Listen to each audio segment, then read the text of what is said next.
El suplicio de San Antonio.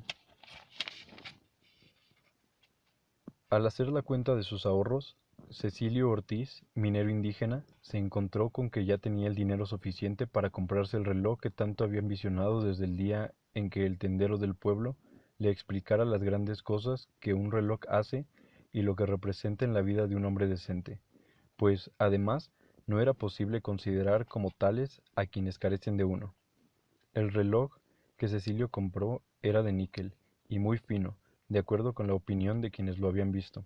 Su mayor atractivo consistía en que podían leerse las 24 horas, en vez de 12, lo que, según sus compañeros de trabajo, representaba una gran ventaja cuando era necesario viajar en ferrocarril.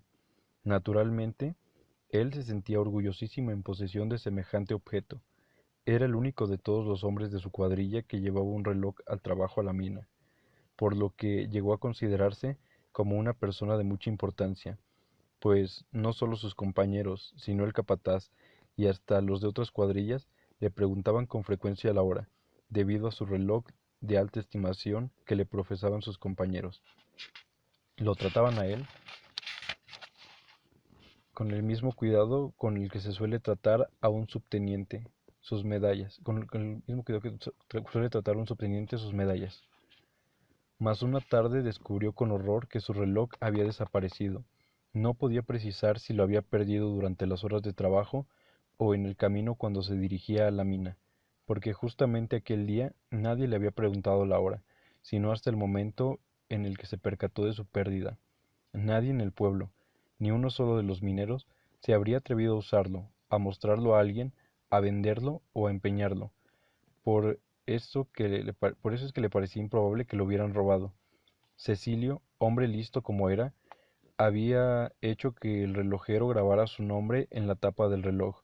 El grabado le había costado 2 pesos 50 centavos, considerado como una buena inversión por Cecilio.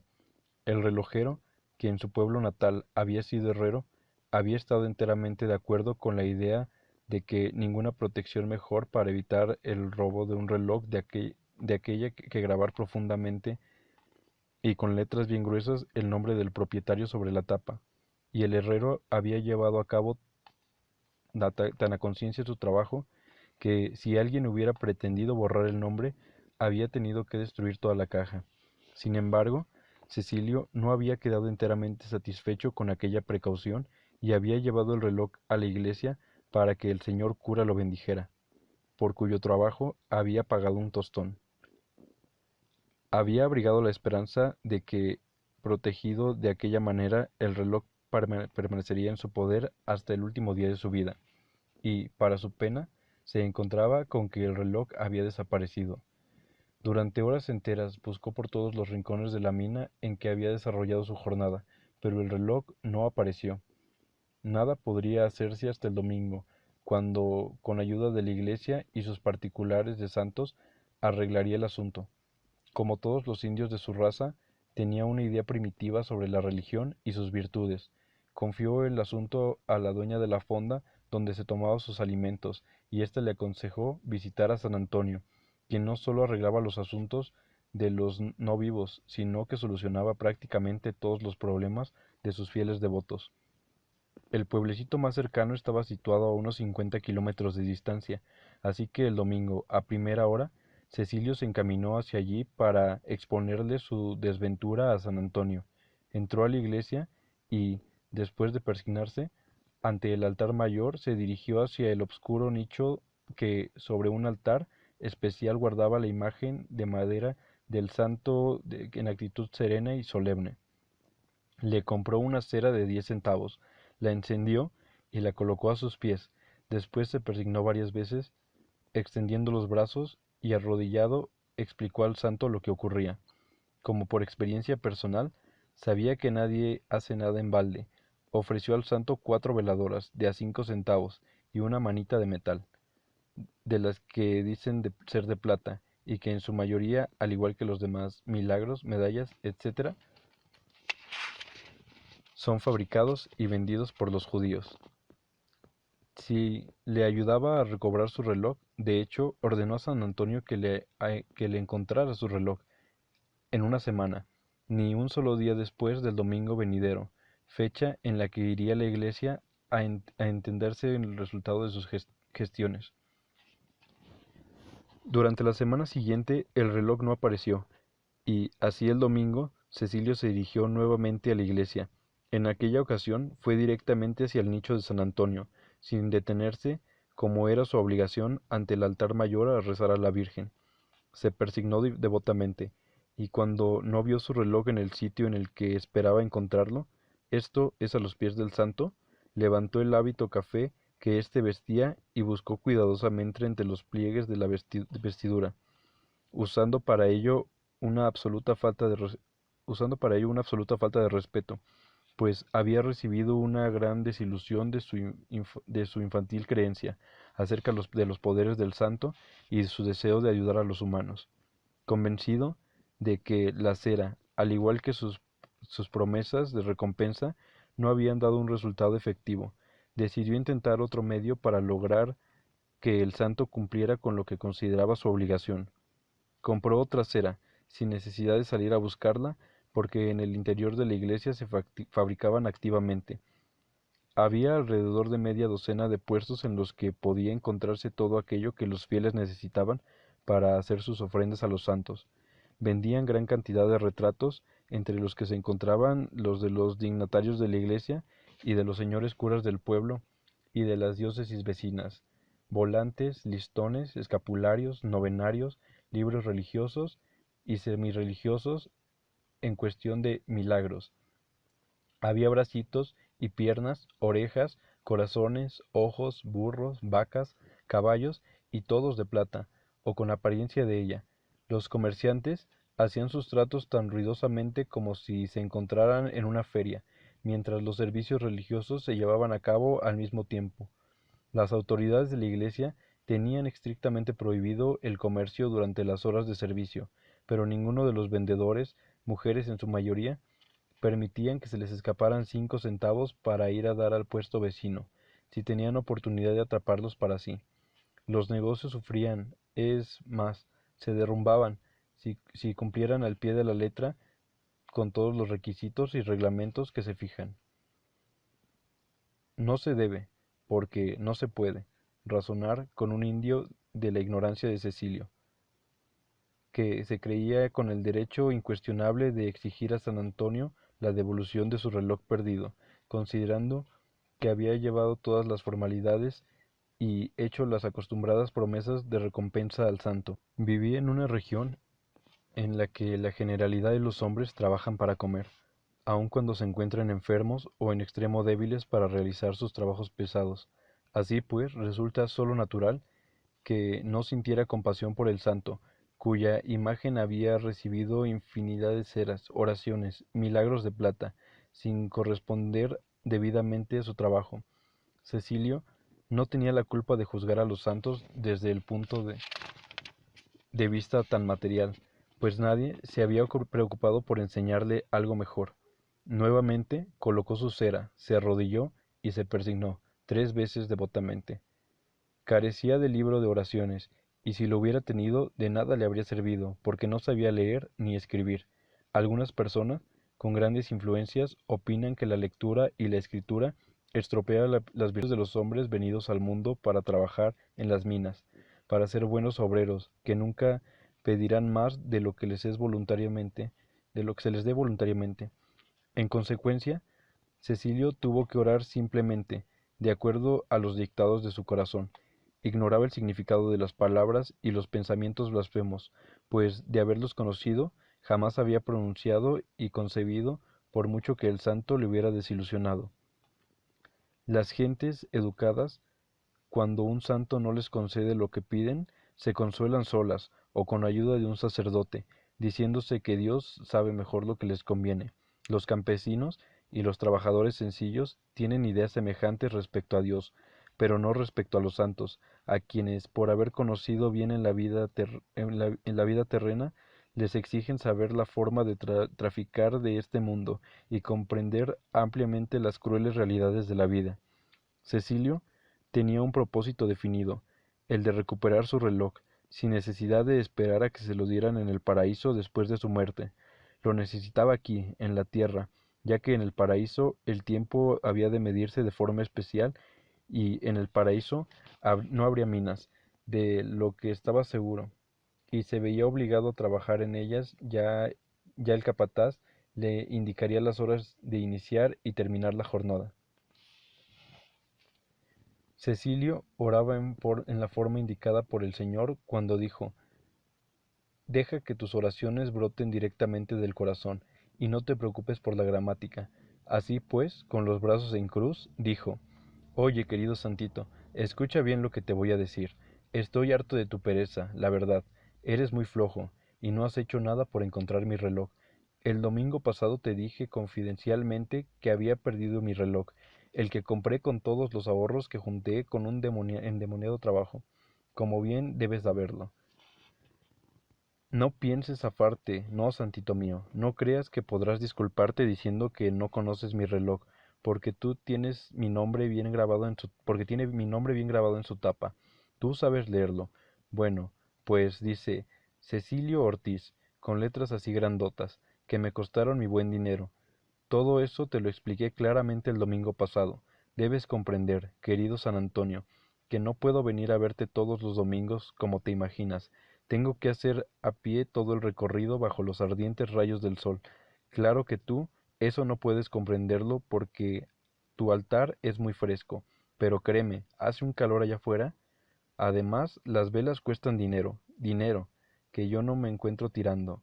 No, el Diosito lo sabe muy bien, y si no quieres creerme, pregúntale. Tengo que trabajar como un burro para conseguirlo. Nunca he pasado el tiempo tan tranquilo como tú aquí en la iglesia, donde lo único que tienes que hacer es contar las velas que los pobres te ofrecen y vigilar el dinero que te echan a tu caja. Pero te advierto que esa pereza tuya tiene que acabar ahora mismo, por lo menos en lo que a mi reloj toca. Todos tenemos que trabajar en la vida, y también tú tendrás que hacerlo. Lo menos que puedes hacer para que yo te respete y rece es encontrar mi reloj y ponerlo sobre tus pies, lo que yo besaré con adoración y devotamente por tu buena acción. Ah, hay algo más, mi querido Santito. Quiero decirte que esperaré una semana más, pero escucha, si el próximo domingo no has encontrado mi reloj, por Jesucristo nuestro Señor y Salvador, que te sacaré de aquí y verás lo que te hago. No te he amenazado, pero te va a ir muy mal hasta que encuentres mi reloj, o me digas durante el sueño dónde está. Espero te des cuenta de que hablo seriamente.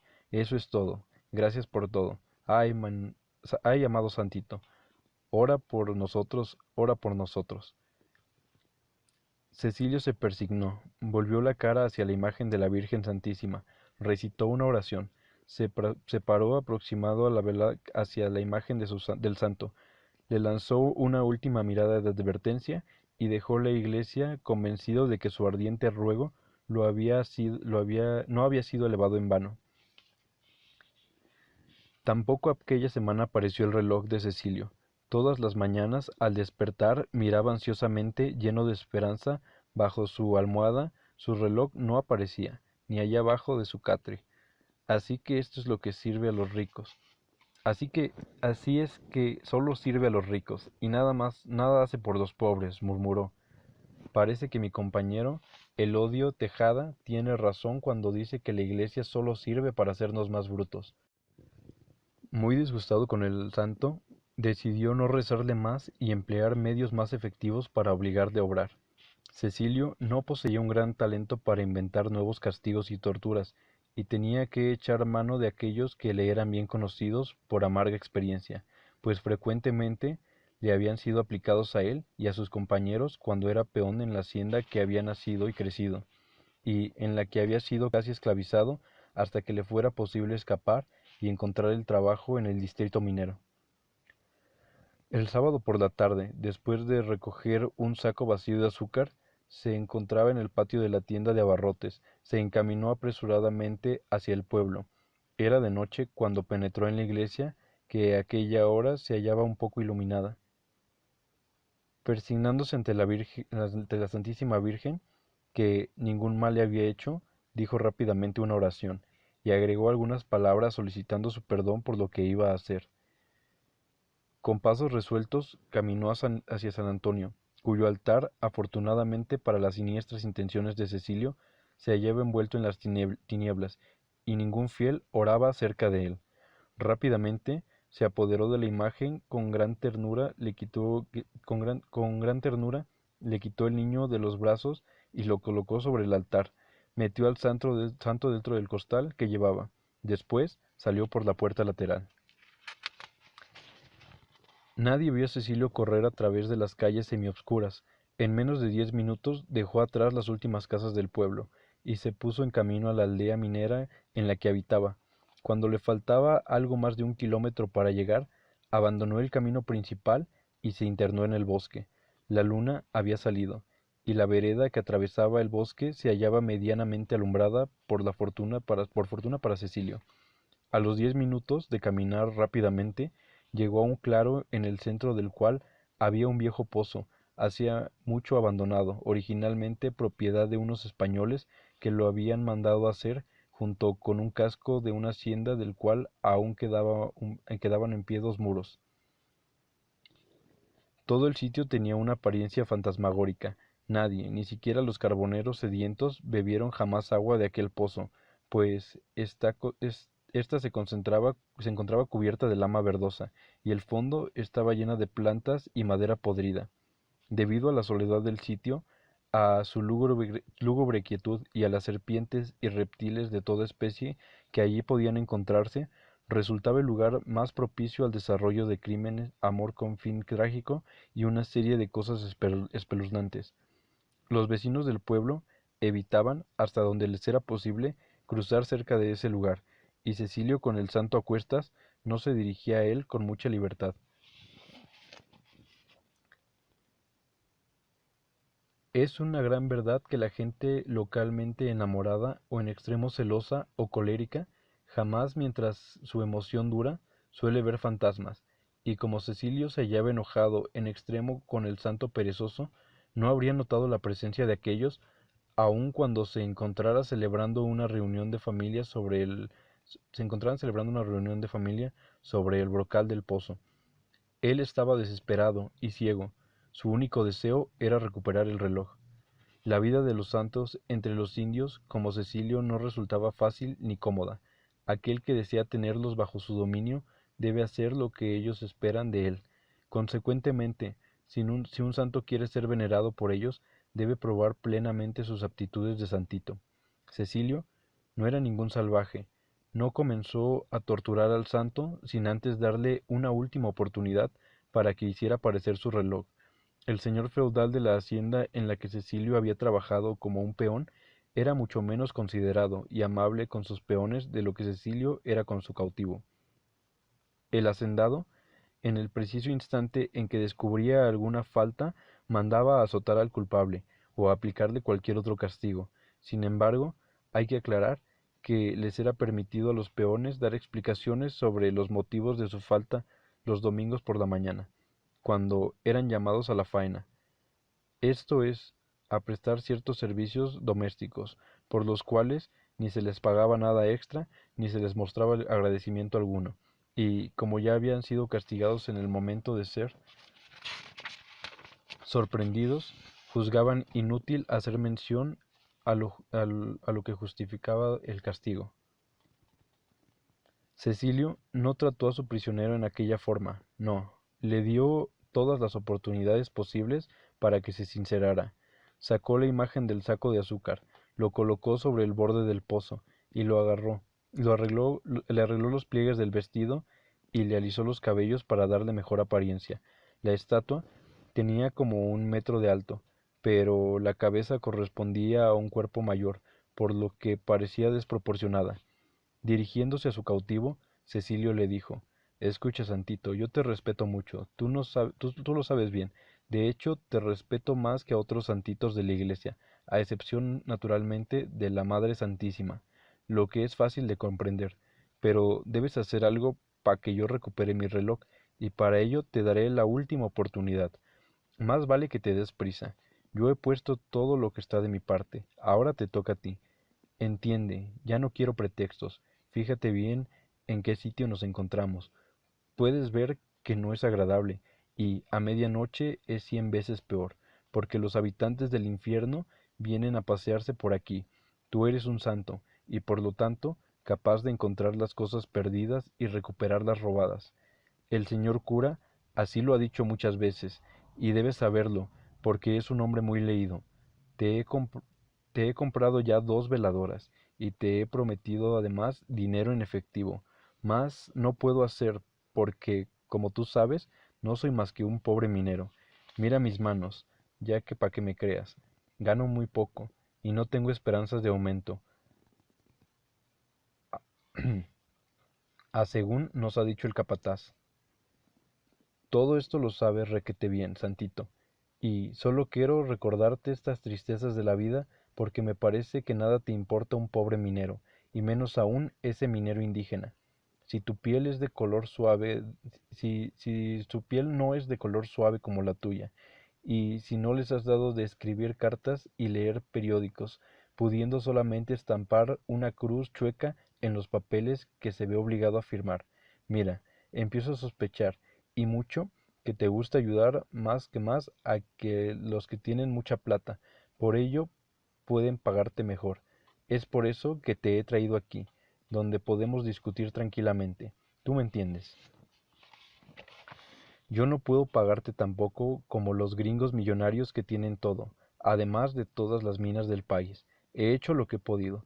No puedo hacer nada más, porque no tengo dinero. Echa una mirada al horrible pozo y te darás cuenta de lo feo que debe de estar allí. Se debe estar ahí, con esas aguas tan puercas y apestosas. Es casi puro lodo. Allá abajo hay serpientes de toda clase, y no de aquellas con las que uno puede jugar. Además, hay algunas otras cosas que espantan. Bueno, pues, ¿para qué hablar tanto? Si no me devuelves mi reloj, te echaría allá adentro. Yo creo que te he hablado claro, ¿no, Santito? No puedo estar yendo cada semana a la iglesia para ver si, escondido entre tu ropa o sobre tu altar, se encuentra mi reloj. Tengo otra cosa que hacer. No puedo perder todas las fiestas del pueblo en las que se baila resuave con las mujeres rechulas. A veces uno se las puede llevar al monte, y pa' que lo sepas, no te ofreceré más velas, no, señor. Bueno, conste que ya te lo advertí. ¿Qué pasará si te niegas a encontrar mi reloj? Cecilio sacó un cordel de su bolsa, le hizo una lazada en la punta, lo pasó por la cabeza del santo, la sujetó alrededor de su cuello y lo suspendió sobre el pozo. Mientras la imagen se balanceaba de la cuerda, Cecilio dijo: Contesta, Santito, ¿dónde está mi reloj? Solo al cantar y el zumbar de los insectos del bosque se escuchó. Así pues, decidió hacer descender al santo hasta que sus pies tocaron el agua. ¿En dónde está mi reloj, Santito? Preguntó Cecilio, inclinando la parte superior del cuerpo todo lo más posible, a fin de no perder ni la más leve palabra del santo que el santo pudiera pronunciar en su desesperación. Pero San Antonio probó ser un verdadero santo, pues prefirió sufrir y permanecer en silencio a pesar de su suplicio. Entonces fue descendiendo hasta que todo el cuerpo desapareció en el agua. Varias veces Cecilio se metió y sacó la imagen del pozo. Después la sacó definitivamente y volvió a colocarla sobre el brocal.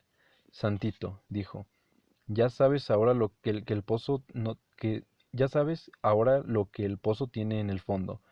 Yo no soy tan malo como tú tal vez crees. Te daré una última oportunidad, aunque eres tan terco que no te la mereces. Te daré 12 horas más para que pienses bien. Mañana temprano regresaré. Si pa entonces no has recuperado mi reloj o me has dicho durante el sueño en dónde puedo encontrarlo, entonces, y óyeme bien, Santito querido, tendré que volver a meterte en el pozo, y te advierto que te dejaré allí, enteramente solo, durante toda una semana. Después de sufrir una semana, estoy seguro de que dejarás tu terquedad y pereza y tratarás de hacer algo en mi favor. Antiguamente se tenía por costumbre colgar durante 24 horas dentro de un pozo con el agua hasta el cuello a los peones a quienes se acusaba de robo, pereza, desobediencia, negligencia o cualquier cosa que el hacendado o finquero consideraba como atentado en contra de sus intereses. Cecilio había sido colgado en uno de esos pozos en cierta ocasión, cuando se había aventurado a discutir con el mayordomo cierta orden que en su concepto era impracticable e innecesaria.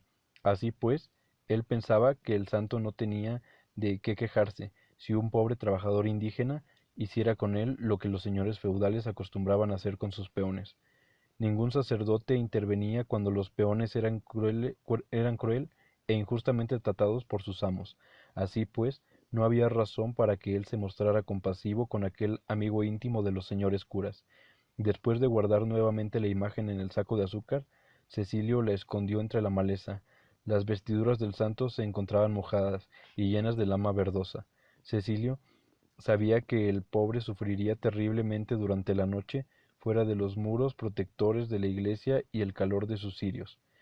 Si te resfrías tantito, dijo en voz baja mientras escondía la imagen, bien que te lo mereces, pues mucho tiempo te he dado para que cumplas con tu deber.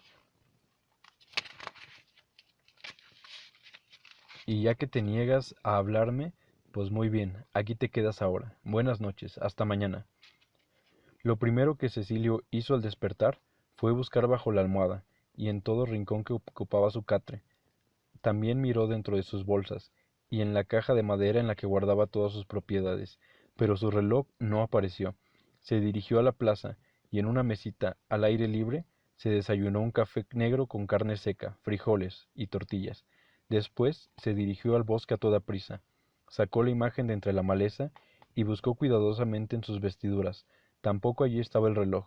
Una vez más se dirigió al santo, pero en esta ocasión sus palabras fueron duras y despiadadas. Explicó por qué no podía hablar largamente y por qué consideraba inútiles sus plegarias. Debes saber, Santito, que en el patio de la taberna de don Paco habrá una pelea de gallos muy buena a las 10, en la que ya he metido mi apuesta. En la tarde tampoco podré regresar, porque tengo que llevar al baile a Cande. Tú la conoces bien. Es la que un día prendió una carta a tu vestido, pidiéndote que la ayudaras para que yo no quebrara con ella, como lo tenía pensado, a causa de esa vieja bruja de su madre. Pues a ella le dijeron que tú ayudas a los novios. Por eso, por esto ahora solo puedo darte 5 minutos más. Si mi reloj no aparece dentro de 5 minutos, te sumiré en el pozo y allí te quedarás por toda la semana, hasta el próximo domingo, que regrese para ver qué has hecho entre tanto. Cuando Cecilio calculó que habían transcurrido 5 minutos, todavía buscó a su alrededor, pero no pudo descubrir su reloj en ninguna parte. Ahora, Santito, como soy buen cristiano, que te he sido fiel durante toda la vida, tú ya lo sabes, bueno, pues ahora hemos terminado, y sin lástima te meteré en este pozo mugroso. Introdujo la imagen hasta que sintió que los pies tocaban el fondo. Ató el cordel a la rama de un arbusto que había enraizado entre las piedras del brocal, como con el objeto de poder sacar al santo cuando hallara su reloj. El sábado al mediodía, Leandro, uno de los compañeros de Cecilio, se aproximó a él y le dijo: Dime, camarada Cecilio, ¿cuánto me darás de albrincas si te entrego tu reloj? ¿Cuánto me darás de albricias si te entrego tu reloj, que he encontrado al limpiar uno de los túneles? Qué gusto, camarada Leandro. Te daré un peso de albricias. Y las gracias. Hecho, repuso Leandro. Entregó el reloj a Cecilio y agregó: Dame un peso esta noche, después de la raya. Bueno, aquí tienes tu reloj, en perfecto estado. Ni siquiera está el cristal roto, ¿sabes, cuate? Vi algo brillante entre los montones de piedras y me fijé con un cuidado para ver qué era. Y descubrí tu reloj. Cecilio acarició su reloj y lo cubrió de besos. Con voz emocionada por la felicidad y abrazando a su compañero de trabajo, dijo: Tú lo haces mejor que los santos, por menos dinero, y, sin meterme en líos, Leandro. Pero no mencionó para nada lo que había hecho con el santo. A la mañana del día siguiente, que era domingo, Cecilio fue a liberar a su cautivo. Debido al constante roce de la cuerda contra las rocas contra las rocas del borde, ocasionando que el viento al mover la rama del arbusto, la cuerda se había reventado, y no le fue posible sacar la imagen. Inclinándose, cuando pudo, gritó hacia el fondo del pozo: Ahora sí, ni modo de sacarte, pues se rompió la cuerda. allí te quedas, pues así lo quiere nuestra Madre Santísima. La verdad, no sirves para nada. La pobre gente que recurre a ti con sus penas gasta sus centavitos tan duramente ganados sin ningún provecho, pues allí te quedas, santito. Adiós, que el Señor tenga piedad de ti. Aquella oración de Cecilio, tal vez la más sincera y la más desinteresada por haber sido dicha en beneficio ajeno, fue escuchada en el cielo. Dos carboneros que por casualidad tomaron el viejo camino que pasaba por frente del pozo, se sentáronse a descansar en el brocal del mismo y encendieron un cigarrillo. Mientras fumaban, uno de ellos miró distraídamente hacia el fondo y exclamó: «Por Dios santo, en el pozo hay un ahogado. Veo su cabeza y sus cabellos.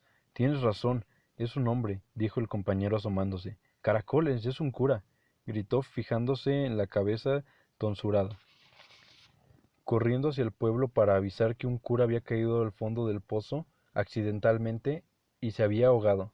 Los vecinos se armaron de cuerdas y escaleras y se dirigieron al bosque con la piadosa intención de rescatar al pobre cura, quien tal vez viviera aún, y podría ser salvado si se atendía enseguida. Cuando hubieron sacado la imagen, los vecinos descubrieron con asombro que era San Antonio, que tan misteriosamente había desaparecido. En gran procesión que se improvisó rápidamente, fue de vuelta triunfantemente a su nicho en la iglesia, de donde había desaparecido una semana antes, desaparición que intrigaba al pueblo entero y que fue el tema de conversación durante los últimos 7 días. El padre de la iglesia fue asediado con preguntas, por lo que finalmente tuvo que dar una explicación, en su sermón del siguiente domingo, pronunciando estas palabras con mucha solemnidad: «A ningún ser humano le es dado comprender y menos resolver los misterios, designios y disposiciones de nuestro Señor. Alabado sea Dios Todopoderoso». No podía haber dado mejor ni más sabia explicación, pues Cecilio jamás volvió a confesarse.